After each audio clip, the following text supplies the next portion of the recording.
Well, hello, and welcome to the Surprise Church of Christ 3-minute devotional. We're so glad that you have joined us today. Take the time to click the subscribe button at the bottom of the page and the little thumbs up if you appreciate what you hear today.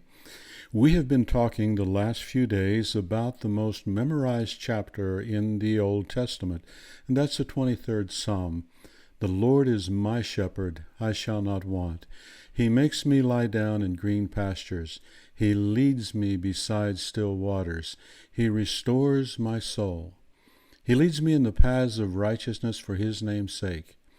Even though I walk through the valley of the shadow of death, I will fear no evil, for you are with me. Your rod and your staff, they comfort me. You prepare a table before me in the presence of mine enemies. You anoint my head with oil. My cup overflows. Surely goodness and mercy will follow me all the days of my life, and I will dwell in the house of the Lord forever.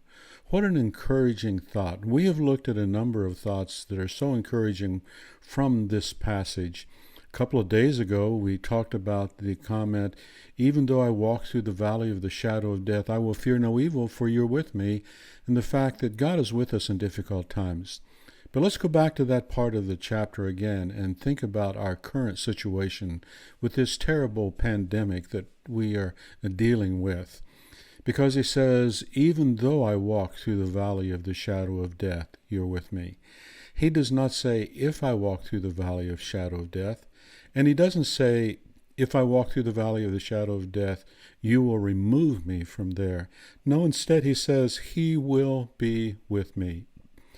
We have seen cases throughout the Bible where people went through terrible tragedies, and God was with them, and in the end, great glory and great victory came for those who did not give up their faith in God at difficult times. We look at what's going on in parts of the world, and my heart is really hurting because of what's going on in the city of New York right now. In the city of New York, there are hospitals where nurses and medical staff have watched people they have cared and struggled with, multiple people, die every single day. In one hospital, they've actually had to bring a refrigerated truck in to store the bodies. People are dying so quickly.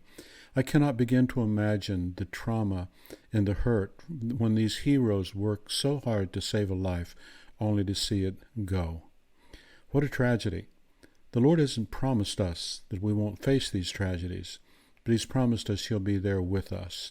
I'd encourage you to check on this YouTube page for Dr. Peter Razor's sermon, Why Is There Evil? It is an absolute masterpiece. It is perhaps the finest message I've ever heard on the subject, and perhaps he will offer you some comfort. But simply the best comfort I can offer you now is, we've read the last chapter, and we win.